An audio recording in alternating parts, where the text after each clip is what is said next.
Welcome to Wagon Quilt Company. My name is Jen, and I'm here to show you block number 2 in our Saturday Sampler Choose Your Own Adventure Mystery Block of the Month program. The pattern for this program was designed by Suzanne Jackman of Splendid Speck exclusively for this program here at our shop.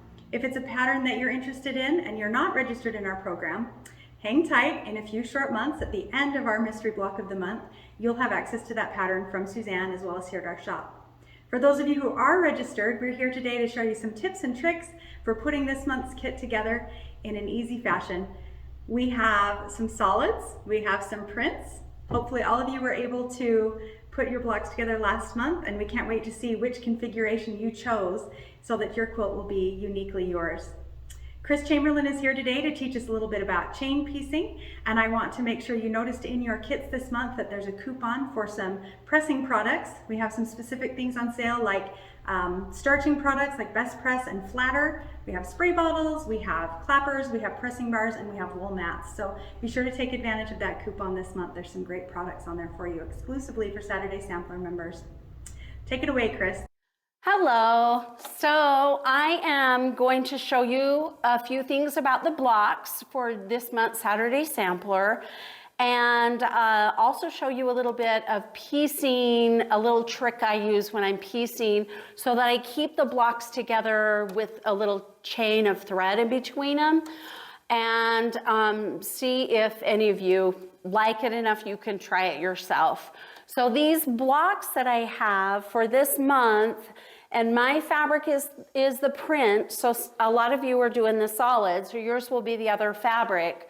But this month we're making half square triangles. So there's the half square triangle. We're making this little block, which has half square triangles, and then two solid fabrics, one of each color there. And then we have some that are square and a square. And I'm going to tell you a little confession about my square and a square, because when I learned how to make square and a square blocks, I was taught to just clip the inside fabric. And instructions for most square and a square quilts have you stitch the corner on and then cut both of the fabrics in the back. So if you see that mine is a little bit different, that is why. I learned it a different way, and honestly, sometimes mine are a little bit crooked. I don't know if you can see that that's a little bit crooked right here, and I have not squared these up, and it says to square them up in the instructions, but if I leave this little back piece on, I can line up the next block with that and it will still be straight. So I hope that makes sense for some of you. But I've got all my blocks made and I have them laid out on the sewing machine, so they're laid out just like, let's see, like this, with the blue and the square and the squares are here. The half square triangles are here. And that's just how they are in the pattern either way. I know the colors look different with print, but they're put in a totally different way in the print. So make sure you look at the cutting direction page to see which fabrics go where on if you're doing the print one. Okay, so when I sew this together, I am going to sew the first two blocks. Okay, so these two together. And then I'm actually going to just do it while I'm talking. I'm going to line these up and I'm going to sew these first two together. Uh-oh, hold on. I've got there. I didn't set the stitch before I started. So I'm going to sew this together and I'm going to stop and just leave it. And then I'm going to pick up the next two and put them right sides together. And then I'm gonna sew those two together, and I'm not even cutting the thread in between. So that thread in between will hold these two and keep the order that I sew them in, okay? Now see, there's the first two, the second two, and now here's the last two. I put them right sides together. and put that under the presser foot, and I'm gonna sew that also. And then when I get this done, if you see, I'll trim this little thread right here. This is my first 2 rows sewn together. And I can keep track of the order they go in because I didn't cut them apart. Okay, so now I can lay them back down where they go just for a second so I can pick up the 3rd block, the first block in the 3rd row, and sew that one to the 2nd block in the 1st row. Whoops, I hope I said that right. And I'll line this up. There's a seam on the top fabric, but there's nothing for it to have to match on the one underneath it. So I don't have to, I didn't pin it, and you still can pin it if you'd like, but I didn't because there's not another seam underneath that it has to line up with. So, okay, so here's the 3rd block on the 2nd row, sewn together just like that. And then here is the last one. And I'll get that one sewn on.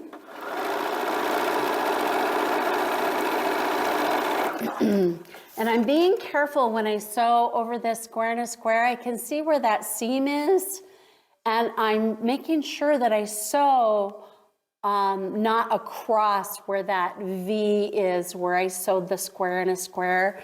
If I sew too far in, I'll cut off the point. So I'm trying to be careful to not do that. Anyway, can you see this? This is all put together, and I literally have made bigger quilts. I even made a queen size quilt once that I did the whole thing like this. So as I was making the rows, every row was hooked to the next row. And then I just took it and folded the first 2 rows. And the sewing or the pressing directions, and I haven't pressed this yet, so I'm being naughty, says to press the center one out. If I'm wrong, do it the way the pattern says, but I'm pretty sure that's right. And the outside one in.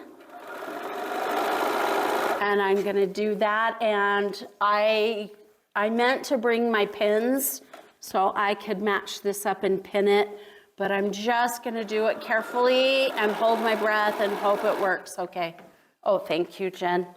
Jen just handed me some pins.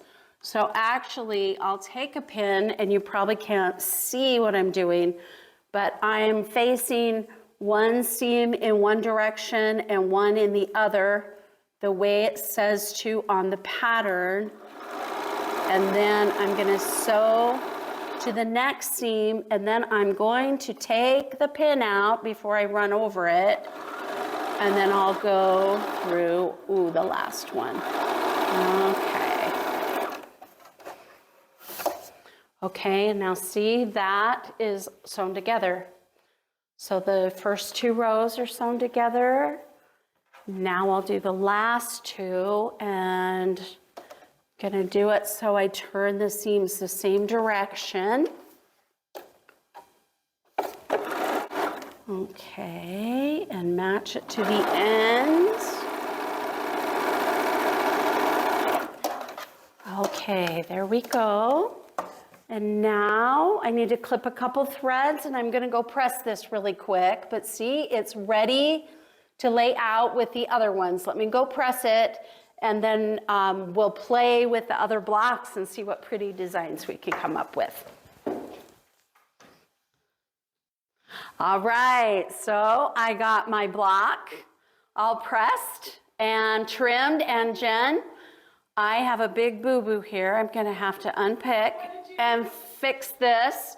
So let's turn it off, and I'll be right back. Okay.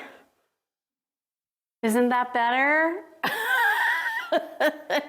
So now we're ready to play with our blocks. And Let's see what we can come up with. I'm just gonna try it a couple different ways and see what happens. So there's one way. Well, that's fun. Huh, that actually is kind of fun like that.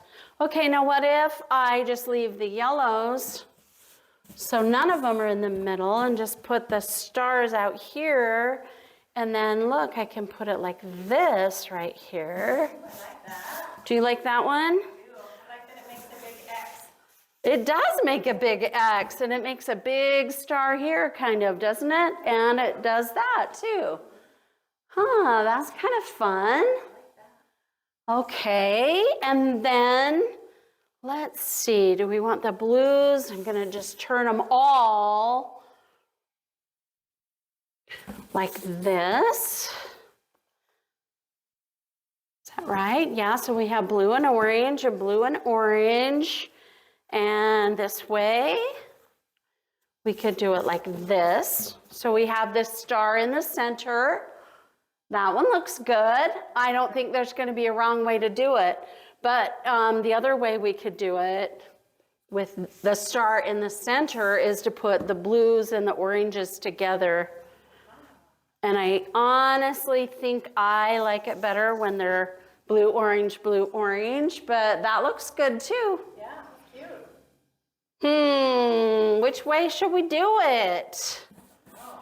I don't know. Which way did the first way I did it, was it like this? I think it was like this. Because I think I kind of liked it this way. Yeah. There you go. Cute. Yeah, that's the one that makes the big X and everything. That looks really good. So, you know, you can lay this out any direction you want. But I didn't see one of those that I didn't like. And I also, do you read my shirt? I like big blocks, and I cannot lie. I just wore this specially for Saturday Sampler and this great big huge block right here. Well, hello there, and thank you so much for watching this video. If you'd like to see more, and if you'd like to support us, just click the like and subscribe button underneath. And if you want to follow us on Facebook or Instagram, all of that information is in our bio. Thanks for watching, and we'll see you next time for another great video from Wagon Quilt Co.